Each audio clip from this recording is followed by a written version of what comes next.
طرف میں جتنے درخت تھے ان درختوں پر ہمارے علماء کرام کی لاشوں کو لٹکا دیا گیا، اور وہ لاشیں اس بات کی گواہی دے رہی تھی کہ ہم کو اس ملک کو آزاد کرانا ہے۔ یہ ہمارے علماء کرام کی اور مسلمانوں کی تاریخ ہے۔ لیکن میرے پیارے مسلمانوں، غور کرو، ملک آزاد ہوتا ہے تو جو قوم جن کے پاس تخت تھا، جو قوم جن کے پاس تاج تھا، جو قوم جس نے اس ملک پر حکومت کی، تو آزاد ہندوستان کے 70 برسوں کے بعد آج اس قوم کے ہاتھ میں کیا ہے؟ غور کرو، اس قوم کے ہاتھ میں کیا ہے؟ ہندوستان آزاد ہوتا ہے، آزادی میں اہم کردار تمہارے آباء و اجداد کا ہوتا ہے۔ ارے احسان کا بدلہ تو احسان سے چکایا جاتا ہے، لیکن اس ملک میں بڑی عجیب بات ہے، احسان کا بدلہ غداری سے چکایا گیا، احسان کا بدلہ بدحالی اور غربت سے چکایا گیا،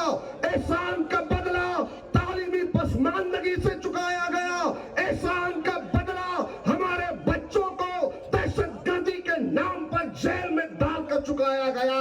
احسان کا بدلہ ٹرینوں میں حافظ جنید کو مار کر چکایا گیا، احسان کا بدلہ تمہاری داڑھی اور ٹوپی کی شناخت کر کے تم کو مارا گیا، احسان کا بدلہ دینے والوں نے ہندوستان میں یہ دیا کہ آج تمہاری مسجدوں پر بلڈوزر چلائے جا رہے ہیں، احسان کا بدلہ یہ دیا کہ تمہاری اپنی ریاست کا ایک شہر جو کولہاپور ہے، اس کولہاپور کے وشال گڑھ کی درگاہ کو مسمار کرنے کی کوشش کی گئی، احسان کا بدلہ کیا دیا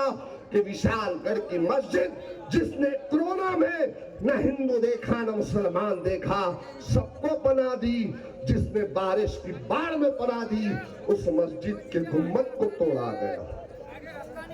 یہ احسانات، غور کرو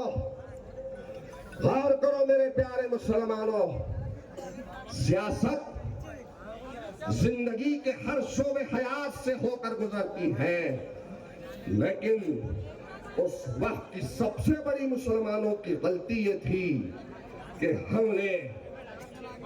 اس وقت کانگریس کو اپنی جماعت کہا۔ صرف 2 ریاستوں کے مسلمان دور اندیش نکلے، 2 ریاستوں کے مسلمانوں نے فیصلہ لیا کہ اس ملک عزیز میں اگر ہم کو خوشگوار زندگی آنے والی نسلوں کو دینا ہے